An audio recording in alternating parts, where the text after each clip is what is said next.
آياته وكتبه ورسله لا نفرق بين أحد من رسله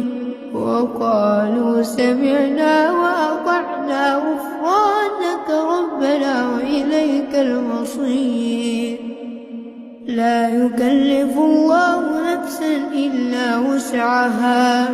لها ما كسبت وعليها ما اكتسبت ربنا لا تؤاخذنا إن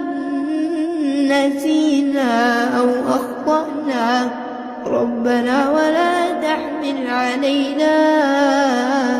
إصرا كما حملته على الذين من قبلنا ربنا ولا تحملنا ما لا طاقة لنا به واعف عنا واغفر لنا وارحمنا أنت مولانا